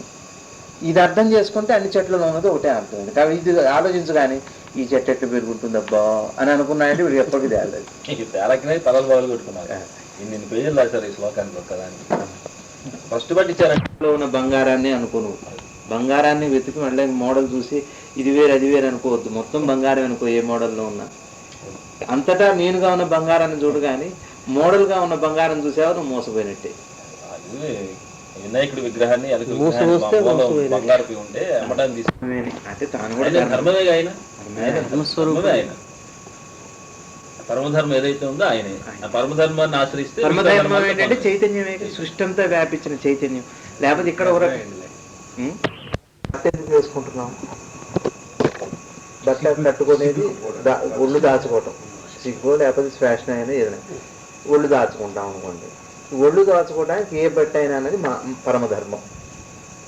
ఇక ఇదే బట్ట అదే బట్ట అదే బట్ట అదంటే 1,00,000 ధర్మాలు ఉన్నాయి వాటి. ఇది ఇట్లా అది ఎట్లా, ఇక తర్వాత మీ ఇష్టం. కాబట్టి ఆ మూల ధర్మం చాలు నీకు శాంతిని ఉంటాయి. జీన్స్ ఏమో ఏం చెబుతున్నాడు? నా ధర్మాన్ని నమ్మితే చాలు, ఏం అక్కర్లేదన్నాడు. వాడు నమ్మాక ఇవి చేయకుండా ఉంటాడా? అంతే. అవి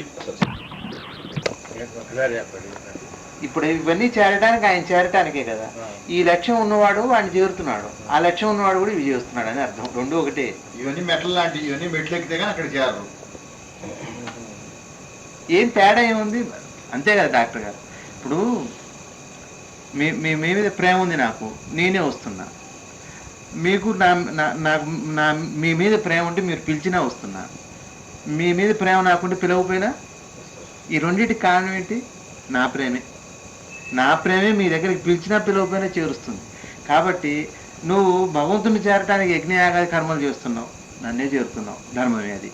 లేదు, నన్ను నువ్వు నమ్మావు, ఎట్లాగో ఇవి చేస్తావు, అందులో కూడా చూస్తాడు కాదా? ఆలోచించి చూడండి. సంశయాత్మకంగా అట్లే కాదండి. తన ధర్మాలు ఏమేంటి? వేద ప్రమాణాలు ఇవన్నీ ఉన్నాయి, ఇవన్నీ ఉన్నాయి అంటే వీటి తర్వాత కూడా ఉంది కదా. వీటి తర్వాత ఆశ్రితులు, వాళ్ళు వీళ్ళు, సంఘంలో. కాబట్టి ఎవడైతే దాన్ని చేస్తున్నాడో ఆయన ధర్మాలే కావండి. యజ్ఞం చేస్తాడు, మోక్షం వస్తుంది. దానం చేస్తున్నాడు, భౌతునే చేస్తున్నాడు, అంటే శాంతి వస్తుంది. ఏమంటే ఒక జాగ్రత్తగా అర్థం చేసుకో. ఇప్పుడు మీరున్నారు, సినిమాకి వెళ్తే శాంతి వస్తుంది, సంతోషం అవుతుంది. ఓ మంచి ప్యాంట్ షర్ట్ కొనుక్కుంటే సంతోషం వస్తుంది, ఇల్లు కట్టుకుంటే సంతోషం. ఇట్లా భౌతిక విషయాలన్నింటిలో కూడా సంతోషమే వస్తుంది. సరే, అట్లా కాకుండా మీకు శాంతి వచ్చి తృప్తి వచ్చింది అనుకోండి, అన్ని విషయాల్లో వచ్చేది కూడా నువ్వు డైరెక్ట్గా శాంతిని అర్థం చేసుకున్నావు, నీకు వచ్చేది అదే. ఇట్లా పొందినా వచ్చేది, మొత్తం మీద గమ్యం అదే. ఏమంటారు? ఇప్పుడు ఒకడు సినిమాకి పోయి వచ్చి సంతోషపడుతున్నాడు, ఒకడు హోటల్కి వెళ్ళి వచ్చి భలే హోటల్ వాడు ఐలాపురం వెళ్ళి వచ్చాను నేను, ఫస్ట్ క్లాస్ అంటాడు, వాడు సంతోషపడుతున్నాడు.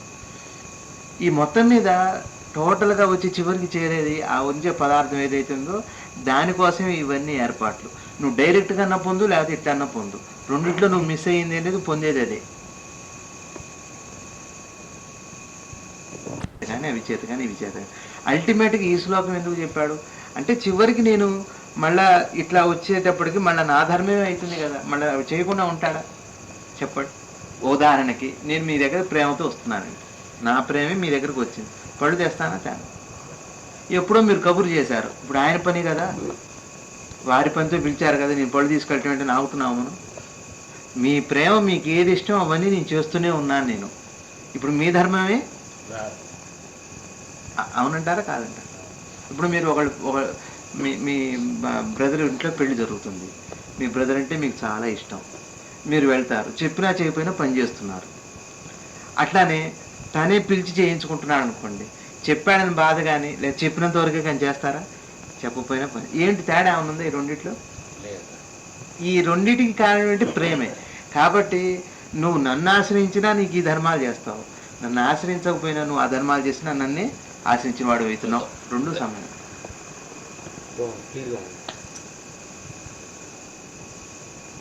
రసాలు తీసుకుంటున్నాడు, రసాలు పళ్ళ రసం తీసుకున్నాక రసం బలం కానీ పండు బలం కాదు కదా. ఈ రసం తీసుకున్నాక పళ్ళ రసం, తర్వాత రసం లోపలికి వెళ్ళింది, రక్తంలోకి కలిసిన తర్వాత మిగిలిన యూరిన్లో వెళ్తుంది. పవర్ అంతా లోపలికి అబ్జర్వ్ చేసుకుని లోపల కూడా యూరిన్లో నీళ్ళన్నీ వెళ్ళిపోతున్నాయి, ఎసెన్స్ లోపలికి వెళ్ళిపోయింది. లేదా శక్తి ఎట్లయితుంది?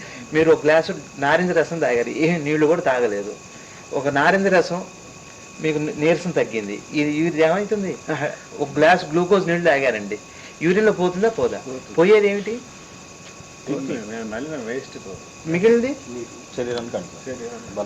అంటే అది కనపడదు, కనపడేది బయటికి వెళ్తుంది, కనపడింది నీలో కలిసిపోతుంది. ఆత్మదర్శనం అయిన తర్వాత ఈ శరీరం పడిపోతుంది తెలియకుండానే. మీకు అది చెప్పాగా, గోడకు అతికించిన స్టిక్కర్ లాంటిది. గోడకి ఈ పొట్టు పోగానే ఎప్పుడో ఊడిపోతుంది, గోడకి ఊడుతుంది. ఆత్మదర్శనం అయిన మరుక్షణం ఈ పిప్పిని ఎట్టయితే వదిలిపెడుతున్నాడో, పిప్పిలాగానే ఇది సమానం, ఇంకా దానివల్ల ఏమి ఉండదు అని. అంటే అప్పుడు ఏమైతే ఆత్మధర్మాలు మొదలైతే శరీర ధర్మాలు పోతాయి. ఏర్పడే ధ్యానం, మనో నిగ్రహం రిజల్ట్ ధ్యానం అన్నమాట. 2+2 = 4 కదా అట్లా. కాబట్టి మనోనిగ్రహం తర్వాత వచ్చి ఏర్పడే స్థితి ధ్యానం. ధ్యానం చేయాలంటే ముందు మనోనిగ్రహం ఉండాలి. ధ్యానం చేసేది కాదు, మనోనిగ్రహం చేయొచ్చు ప్రయత్నం చేస్తే. ధ్యానం అందులో రిజల్ట్. లాభం చేయలేము, వ్యాపారం చేస్తాం, వ్యాపారంలో లాభం వస్తుంది. కాబట్టి ధ్యానం ఉన్నది మనోనిగ్రహానికి రిజల్ట్ అని రాసుకోండి. కాబట్టి ధ్యానం మనోనిగ్రహం కాదు, ధ్యాన ఫలం మనోనిగ్రహం ఫలం ధ్యానం. అట్లా చాలా మంది మనోనిగ్రహానికి ప్రయత్నం చేస్తున్నారు. మనోనిగ్రహం కూడా చేసేది కాదు. మనోనిగ్రహం కూడా, అది కూడా ఎట్లా వస్తుంది? మనోనిగ్రహానికి కావాల్సింది ఏమిటి? ఇష్టం. ఇష్టం మనోనిగ్రహం, మనోనిగ్రహం ధ్యానం. అది ఇష్టం ఎట్లా వస్తుంది? అభిరుచే ఇష్టం. ఇది ఈ 3 సూత్రం అన్నమాట. ఇప్పుడు ఉదాహరణకి ఒకడు ఉంటాడు, ఆటలు ఆడుతున్నాడంటే వాడికి ఒళ్ళు తెలియదు. పిల్లలు చూడండి, పతంగులు ఎగరేస్తుంటారు, వాడికి అసలు కింద పడేది ఎన్నో యాక్సిడెంట్స్ అవుతున్నాయి. వెనక్కి వచ్చి కింద పడుతున్నాడు. మరి వాడికి ఎవరు చెప్పారు కాన్సన్ట్రేట్ చేసి వదిలిపెట్టాలి అంటే? ఆ ఎగరవేయటంలోనే వాడి కాన్సన్ట్రేషన్ సిద్ధిస్తుంది. అదే ధ్యానం. ఆ ఎగరవేసే ప్రయత్నంలో నేను మేడ మీద ఉన్నానని కానీ, నేను వెనక్కి వెళ్తున్నాను కానీ, నేను నడుస్తున్నానని కానీ, నేను కింద పడతానని భయం కానీ ఏమీ లేదు. కంప్లీట్ వర్తమాన స్థితే ధ్యానం అండి. కంప్లీట్ ప్యూర్ వర్తమాన స్థితే ధ్యానం వస్తుంది ఆటోమేటిక్గా. ఇప్పుడు సినిమాకి తీసుకెళ్ళారు పిల్లల్ని, తీసుకెళ్ళి ఏమైనా చూస్తున్నాము, బాగా చూడాలి, శ్రద్ధగా చూడాలి అంటున్నాము మనం.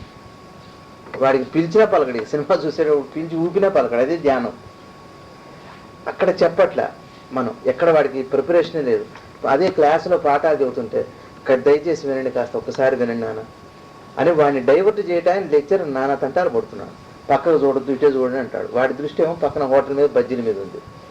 ఎప్పుడు క్లాస్ 45 నిమిషాలు పెడితే ఆ బజ్జీలు తినొద్దామని వాడిది ఆ కాన్సన్ట్రేషన్ అక్కడ ఉంది కదా. వాడేమో బజ్జీలు మించి మ్యాథ్స్ మీద తీసుకురావడం కష్టం. వీడికి మ్యాథ్స్ మీద ఇంట్రెస్ట్ ఉన్న వాడికి బజ్జీల మీద మన వీడియో గిలుతుంటాడు. అదే తొందరగా అయితే బజ్జీలు తిన ఉండు, మంచి మ్యాథ్స్ మంచి. ఇప్పుడు మీరున్నారు, బిజినెస్ బాగుంటుంది, బిజినెస్ బాగున్న రోజు ఆకలి గుర్తుంటుందో చెప్పండి? అదే ఇంట్లో ఉన్న రోజున పెట్టకపోతే అరుస్తాం. పెట్టేటప్పటికి వాడికేమో హిస్టరీ ఇష్టం. వాడిని తీసుకెళ్ళి మనం ఎంపీసీ ఇచ్చి నువ్వు మ్యాథ్స్ నేర్చుకునేటప్పుడు స్ట్రెస్ ఫీలే ఆత్మహత్య, లేకపోతే బ్యాడ్. నమస్కారం రకరకాలుగా పెడుతున్నారు. నమస్కారం అనేది అదే సాధన, అదొక కార్యమే కదా. మన వ్యక్తిత్వాన్ని, మన సంస్కారాన్ని ప్రదర్శించుకోవడం, ఎదుటి వ్యక్తి ప్రదర్శించుకోవటం కాదు, ఎదుటి వ్యక్తిని గౌరవించడం కూడా కాదు, ఎదుటి వ్యక్తి కోసం కాదు, మన అహంకారం తగ్గించుకోవడం కోసం నమస్కారం. కానీ వాడికి అవతల వాడికి ఏమీ రాదు నమస్కారం. మనం ఒకడికి నమస్కారం పెట్టగలుగుతున్నామంటే మన లోపల అహంకారం తగ్గితేనే పెడతాం. కాబట్టి ఇది పెరగటానికి, ఇది తగ్గటానికి, అహం తగ్గటానికి అందరికీ పెడతానండి నమస్కారం అనగలిగితే గ్రేటెస్ట్. ఆవిడ శబరిమాత ఎవరు పోని కాళ్ళు మొక్కుతాని సముదృష్టి అన్నమాట. కాబట్టి అవతల వాడికి నమస్కారం పెట్టడంలో ఉద్దేశం వీడి సంస్కారం మంచి బలపడుతుందని అర్థం, అంతే. ఇప్పుడు మినిస్టర్ అయిన దాకా, అప్పటిదాకా మినిస్టర్ కాకుండా అందరూ 2 చేతులు నమస్కారం పెడతారు ఓటు అడిగేటప్పుడు.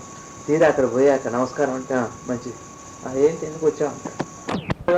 అసలు ఒకటే మాట, సత్యం అర్థం కాని వాడు మాట్లాడే మాటలు. సత్యం ఒక్కసారి కొద్దిగా దర్శనమైన కూడా ఇంకా వాడికి అనుమానం లేదు, ఏది కాదు, అంతే ఒకటే మాట.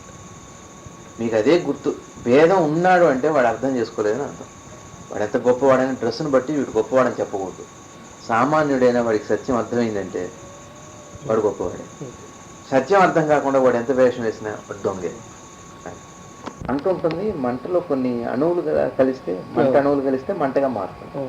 దాని అణువు ఎంత ఉంటుంది? మంటను విభజిస్తే.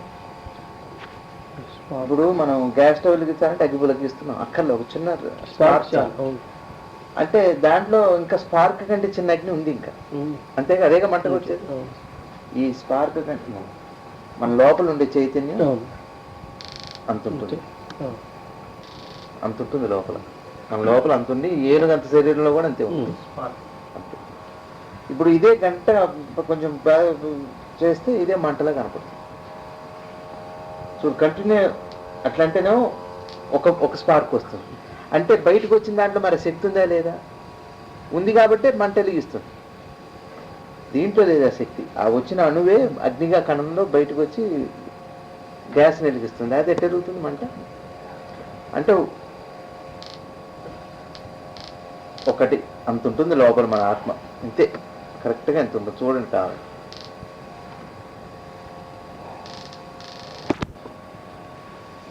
అట్లా అంటేనే ఒకటే కనపడింది, ఇప్పుడు తీగలా కనపడింది.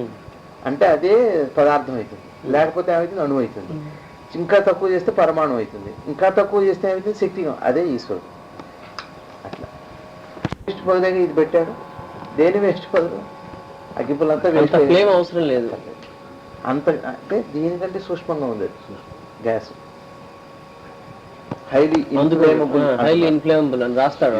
ఇంతకు ముందు గురువు గారు గుణము లేదు. యోగికి ఏమవుతుందంటే అప్పుడు దాన్ని దర్శించాక, దాంతో సంబంధం ఏర్పడ్డాక కీర్తి మీద కానీ లేకపోతే ఈ మామూలుగా ఉండే వికారాలు ఏవి ఉండవు, మనస్థాయిలో ఉంటాయి. దాంతో లయమై ఉన్నప్పుడు ఇంకా వాడికి ఏమి ఉండదు, భగవాన్ కానీ వాడికి శరీర స్పృహ ఉండదు. నిద్రలో జరిగేది అదే, మైండ్ వెళ్ళి దాంతో సెట్ అవుతుంది రాత్రిపూట మనకి డీప్ స్లీప్లో.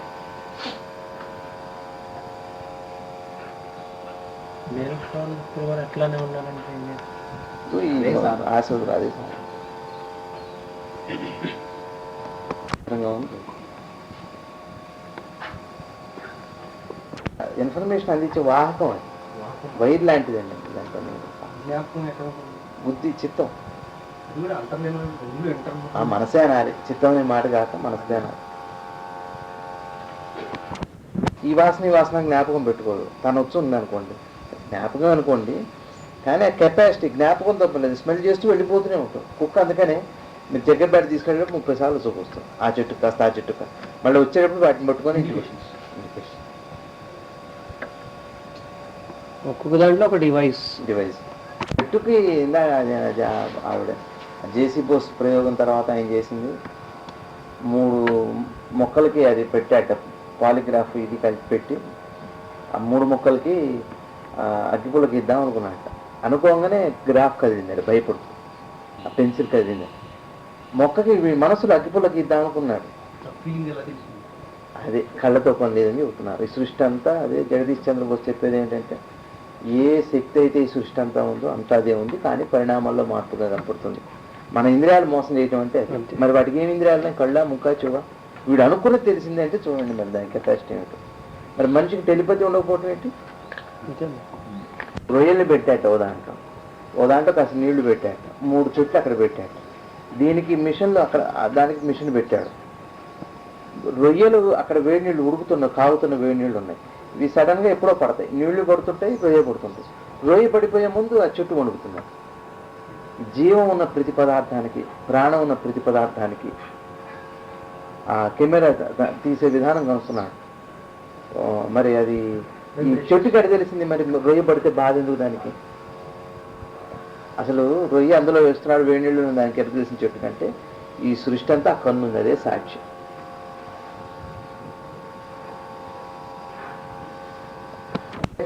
మెలకువకి ఉండే మధ్యస్థితిలోనే మెలకువ జరుగుతాయి. ఏం లేదు, నిద్రకి మెలకువకి ఉండే మధ్యస్థితిలో ఆ మైండ్కి ఒక కోరిక పుడితే అది తీరుతుంది. జాగ్రత్త కూడా కాదు అది. ఇట్లాంటి ఈ స్థితి కాదు, ఈ మైండ్ స్థితి కాదు. దానికి కెపాసిటీ, పవర్ ఎక్కువ ఉంటుంది. పవర్ చాలా పవర్ ఉంటుంది. దీనికి 50 times ఎక్కువ ఉంటుంది. నిద్ర కాదు, మెలకువ కాదు. అట్లాంటి స్థితిలో మీ మైండ్కి సపోజ్ అమెరికా చూడాలంటే అమెరికా చూస్తారంటే అది ఒక తమాషా స్థితి, అది చెప్పలేము. నిద్రలో మనం సినిమా పిక్చర్లా అంతే దర్శించగలుగుతారు ఆ టైంలో. ఇట్లా దర్శించలేం, క్లారిటీ లేదుగా. కాన్సన్ట్రేషన్, అప్పుడు కాన్సన్ట్రేషన్ ఫుల్గా ఉంటుంది ఆ స్థితి. ఇది జంక్షన్ అనమాట కరెక్ట్గా. ఇప్పుడు వై రాయాలనుకోండి, వై ఇట్ట గీత గీస్తాం కదా, ఇటు వెళ్ళొచ్చు ఇటు వెళ్ళొచ్చు కదా, సెంటర్కే కరెక్ట్గా ఉంటుంది. అది ఎటు వెళ్తుంది ఆ పవర్ దాంట్లో ఉంటుంది. కలత నిద్ర ఉంటుంది, గాఢ నిద్ర. అదే మరి కలత నిద్రలో కూడా కొంత పని చేస్తుంటుంది. నిద్ర బయట మాటలు వినపడుతుంటాయి, ఎవరు వచ్చారో మాట వినపడితే ఎవరు తెలియదు, అది పవర్ కాదు. ఇంకా అవతల స్థాయికి వెళ్ళాలి, ఇంకా ఇంకో లేయర్ కిందకి వెళ్ళాలి.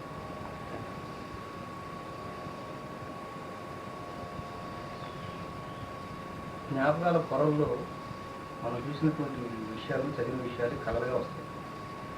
కొన్ని చిత్తానికి సంబంధించిన వాసనలు కూడా కలర్ రూపంలో వస్తాయి. ఫీచర్లోకి వెళ్తుంది ఆ చిత్తంలో ఫీచర్ కూడా ఉంటుంది కదా, చూస్తుంది, మనసు వెళ్ళి చూస్తుంది. మనసు వెళ్ళి అవే భవిష్యత్తు కళ్ళు వస్తున్నాయంట. అందరికీ సాధ్యం కాదు. అందరికి అవుతుంటుంది, తెలియదు మనకి ఏది నిజం, అది గ్యారంటీ లేదు మన కళ. మనకి కొన్ని కొట్టి పారేస్తాం, కొన్ని నిజం అయితే జరిగినాక అనుభవించాక. ఇప్పుడు ఆ స్పార్క్ ఎందులో అయినా పడుతుంది. చూడండి, ఇప్పుడు బీరువా ఉంది, వెతకటం తేలిక. ఇంట్లో బీరువాని వెతకటం తేలిక.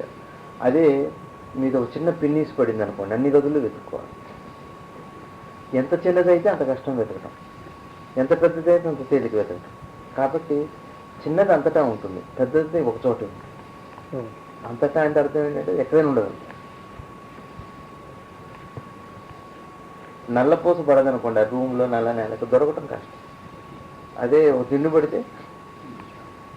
కాబట్టి ఎంత సూక్ష్మమైతే అవుతే కెపాసిటీ పెరుగుతుంది.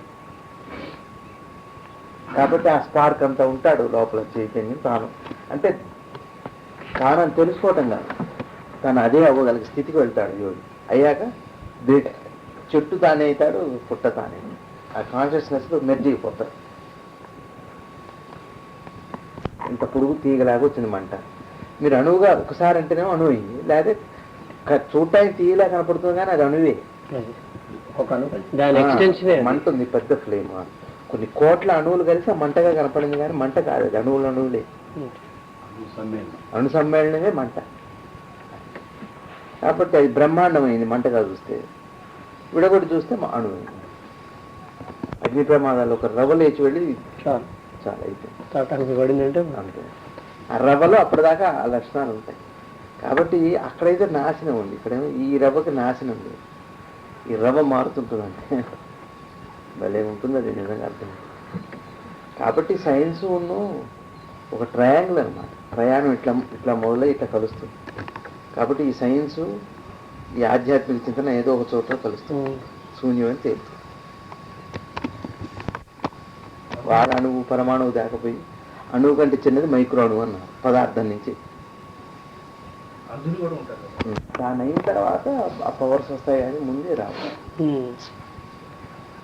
కొంతమందికి తెలియకుండా వస్తుంటుంది, అది అర్థం కాదు. సత్యం దేని వల్ల వచ్చిందో తెలియదు.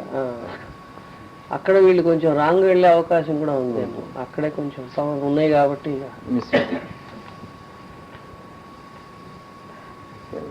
రావటానికి కూడా చాలా కారణాలు పోతాయి.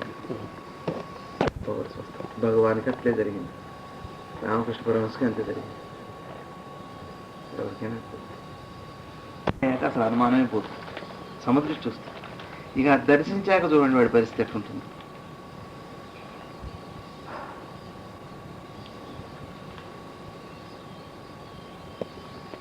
అంటే తెల్లటి కాగితం మీద నల్లటి రూపాయి అంత మచ్చ పెట్టి తదేకంగా కన్ను ఆర్పకుండా ఒక నిమిషం చూసి పక్కకు చూస్తే లైట్ కనపడుతుంది, మన కళ్ళలో నుంచి వచ్చే రేస్ చూడవచ్చు. అయితే మనకేమైందంటే డిస్టర్బ్డ్ లైట్, అది దాన్నే మీరు బాగా పవర్ఫుల్గా చేస్తే లేజర్ బీమ్తో సమానం అవుతుంది.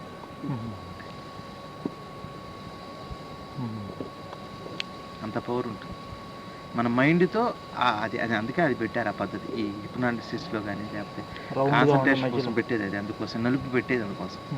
నలుపు మీదనే మీరు ఈ కిరణాలు పడతాయి, వాళ్ళ పక్కకంటే చూడొచ్చు. ఆ కిరణాలు కూడా కనిపిస్తాయి. తర్వాత అదే ఇది మనకి కరెంటు పోయాక కూడా టీవీలో కొద్దిసేపు చిత్రం ఉంటుంది, అట్లానే ఇది కూడా అనమాట. అంటే ఆ కిరణాల వల్లే ఆ చిత్రం మిగిలింది. కాబట్టి ఎప్పుడైతే మీరు ఇట్లా ఈ కళ్ళు ఇట్లా ఆర్చకుండా ఒక నిమిషం 2 నిమిషాలు చూడగలిగితే ఇట్లా చూస్తే ఈ మచ్చ అక్కడ కనపడుతుంది. ఇవన్నీ ఏంటంటే మీ కాన్సన్ట్రేటెడ్ మైండ్ రేస్, మనోకిరణాలు. కాబట్టి మనది మీరు ఇప్పుడు ఈ క్వాంటమ్ థియరీలో చెప్పినట్టుగా సూర్యుడి నుంచి వచ్చే కిరణాలు, కాంతి కిరణాలు ఒక లోహం మీద పతనమైనప్పుడు అందులో నుంచి ఎలక్ట్రాన్స్ ఉద్భవిస్తాయి. ఈ రూపం కాబట్టి ఈ ఇందులో నుంచి వచ్చే కాంతి కిరణాలు దేనన్నా తాకి ఎలక్ట్రాన్స్ సృష్టించేంతగా నువ్వు ప్రయత్నం చేస్తే అది ఇవే పెరుగుతుంది. ఇవాళ ఆలోచన పదార్థంలో మూల పదార్థాన్ని క్రియేట్ అదంతా సామాన్యంగా సృష్టి అంతా వ్యాపించింది. అదే రిలేటివిటీ థియరీ. ఐన్స్టీన్ చెప్పినటువంటి సాపేక్ష సిద్ధాంతం అంటే అర్థం ఏంటి, రెండు ఒకలా ఉంటాయని కాదు. గాలి నీరు ఒకలా ఎందుకుంది, ఒకటే ఉంటుంది. అదే మన వేదాంతం చెప్పిన మాట. అనోరణి సృష్టించగలుగుతున్నారంటే అదే వీక్గా ఉన్నవాడికి రెండో చెయ్యి బాగా లావుగా ఉంటుంది, చెవులు పోయిన వాడికి కళ్ళు బాగా ఉంటాయి. ఇట్లా ఒక అంగం పోయిన తర్వాత దాని పవర్ ఇంకో చోటకి వెళ్ళిపోతుంది. అయితే ఇక్కడ జాగ్రత్తగా గమనించవలసింది ఏంటంటే మనం ఎందుకు మిస్ అయ్యామన్న దానికంటే మనకి కళ్ళుగా చూసేది కళ్ళ వెనుకున్న ఒక పవర్ ఉంది, దాంట్లో కూడా ఇదే పవర్, ఇది కామన్గా అన్నింటిలో ఉందని చెప్పడం. ఏ శక్తి అయితే మనం ఇంద్రియాల ద్వారా చూస్తున్నాం అనుకుంటున్నాం, మనం ఏమనుకుంటున్నాం, కళ్ళు చూస్తూనే అనుకుంటున్నాం, చెవులు వింటూనే అనుకుంటున్నాం. మరి ఇప్పుడు దానికి కళ్ళు లేవు, చెవులు లేవు, ఏది వింది అంటే ఆ కెపాసిటీ ఈ కెపాసిటీ ఒకటే, కానీ ఇది కాదు, ఇది కామన్గానే ఉంది అన్నిట్లో. ఈ కెపాసిటీ ఏదైతే ఉందో అదే రిలేటివిటీ సిద్ధాంతం, ఐన్స్టీన్ సిద్ధాంతం. అది అట్లా మన దాంట్లోకి వస్తే ఇప్పుడు క్లియర్గా ఉంది. నేను దీనికి ఇంకో ఉదాహరణ కూడా చెప్పాను. కళ్ళు ఉన్నప్పుడు సరే ఇవి చూశారు, కళ్ళు ఎట్లా చూస్తున్నారు, మీరు ఏం చూస్తున్నారు, పవర్ అది. తర్వాత అందుకనే మిత్ర డేంగా అన్న ఆవిడ 16 ఏట కళ్ళు పోయిన తర్వాత ఆవిడ చూడగలిగిందని చెప్పాను. ఆ ఈఎస్పి పవర్ది నేను చెప్పాను, నా సొంత అనుభవం. మరి ఈయన చూడండి, శ్రీరామ్ సార్ కారులో పోతూ మీకేం పాట కావాలన్నట్టు ఏదో పాట వస్తుంది, నాకు పలానా పాట ఇష్టం అండి అన్నారు. ఎమ్మటి అందులో నుంచి ఆ పాటే వచ్చింది. ఎట్లా సాధ్యం అంటే ఇతను ఆవిడకి అమెరికాలో ఆవిడకున్న డెమోగ్రఫీలో ఆ దొంగ రూపం కావాలనగానే అది మనసులో అనుకోగానే ఇవి వచ్చినట్టుగా ఆ గీస్మా అనేటువంటి ప్లాస్టిక్ ట్యూబ్ పోలార్ కెమెరా ముందు పెట్టి అతని మనసులో ఎవరిని అనుకుంటే ఆ రూపం